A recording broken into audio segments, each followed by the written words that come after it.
में जिन्नातों का बादशाह खुशामद कर रहा है। अगर कोई दुनियादार होता तो कहता जा बाबा निपट ले सबसे, मगर नहीं। अगर ये सब खत्म हो गए और मेरा खून जमीन पर न बहा तो ये नाना की उम्मत को बख्शवाएगा कौन? नाना की उम्मत का कयामत के दिन बेड़ा पार कौन लगाएगा? नाना के दीन को कौन संभालेगा? नाना के इस्लाम की हिफाजत कौन करेगा? नाना के कल्ले की हिफाजत कौन करेगा? नाना के कुरान की हिफाजत कौन करेगा? इस्लाम की हिफाजत के लिए, कुरान की हिफाजत के लिए, दीन की हिफाजत के लिए इमाम हुसैन ने सारा खानदान कुर्बान कर दिया।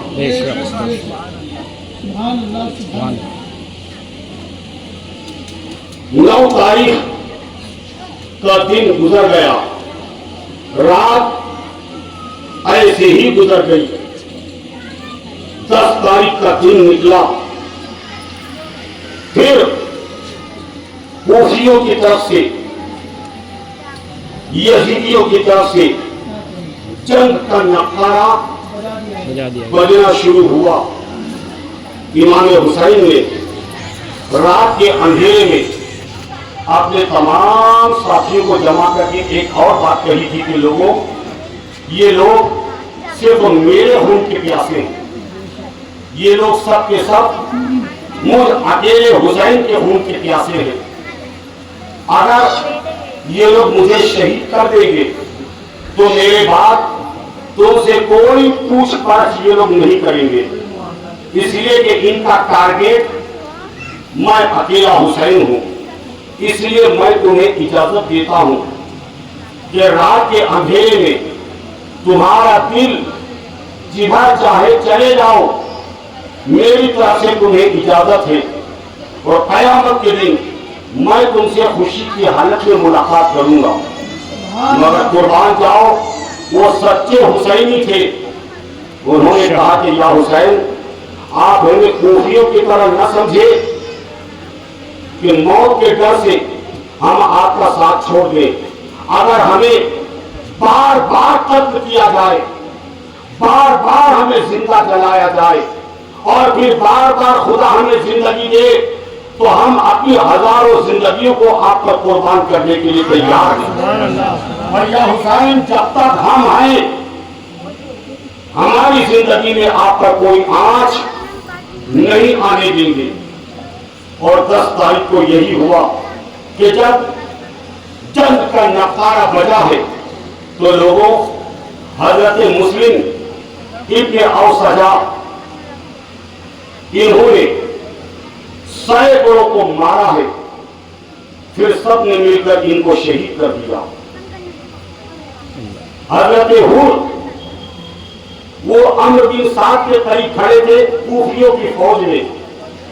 उन्होंने मंजर को देखा तो अम्र से पूछा कि अम्र, क्या सचमुच में तुम लोग हुसैन इब्न अली से जंग करोगे? काहूर जंग करना क्या है, जंग तो शुरू हो चुकी। क्या ये नवासाए रसूल है, जिगर गोशे बतूल है, नूर दीदाए अली मुर्तजा है, और नबी ने इनको जन्नती जवानों का सरदार कहा है। इनकी माँ जन्नतियों की सरदार है और कयामत के दिन इनके बाबा अली मौला शेर खुदा अपने हाथ से कयामत के प्यासों को हौज़े कौसर का जाम पिलाने वाले हैं। फिर भी तू इनसे जंग करेगा? तो अम्र ने जवाब दिया कि हुर, तू नहीं जानता हुसैन के पास क्या है, और उबैदुल्लाह के पास हुकूमत है, बादशाहत है, मुझे बादशाहत में से हिस्सा मिलेगा। जब ये हुर ने सुना तो कूफी फौज पर लाना भेजकर आका हुसैन की बारगाह में आ गया, तौबा की, माफी चाही और कहा, हुजूर, अल्लाह बेहतर जानता है, मुझे नहीं मालूम था कि नौबत यहाँ तक आ जाएगी कि ये लोग आपको कत्ल करने पर तुल जाएंगे। मुझे अल्लाह के वास्ते माफ कीजिए ताकि मैं अब अपनी जान आप पर कुर्बान कर सकूं। ये कि हजरत हुर भी आका हुसैन पर कुर्बान हो गए। ज़हीर, ज़ुहैर और दीगर आवाम व अंसार यके बाद दीगरे इमाम हुसैन पर कुर्बान हो गए। अबू बकर बिन अली इमाम हुसैन के भाई, उमर बिन अली इमाम हुसैन के भाई, उस्मान बिन अली इमाम हुसैन के भाई, अब्दुल्ला बिन अली इमाम हुसैन के भाई, उबैदुल्ला बिन अली इमाम हुसैन के भाई, जाफर बिन अली इमाम हुसैन के भाई, यके बाद दीगरे सब के सब कुर्बान हो गए। इमाम हसन के बेटे हजरत कासिम, एक अगर कहो तो मसला बयान कर दो, मसला है कूफा में मक्का से कब रवाना हुए थे? जिलकादा के महीने में, जिलकादा के आखिरी तारीखों में, या जिलहज की 7 या 8 तारीख में करबला पहुंचे 2 मुहर्रम को। 7 मुहर्रम से पानी बंद।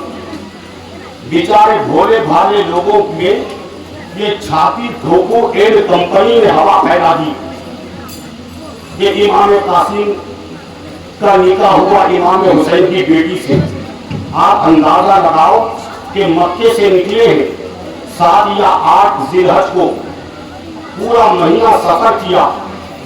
2 तारीख को, मुहर्रम की 2 तारीख को करबला पहुंचे और 2 तारीख से 7 तारीख और 7 तारीख से दाना पानी बंद और 10 को शहादत का दिन।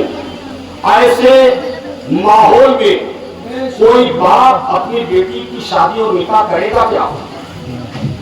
मगर राज़ियों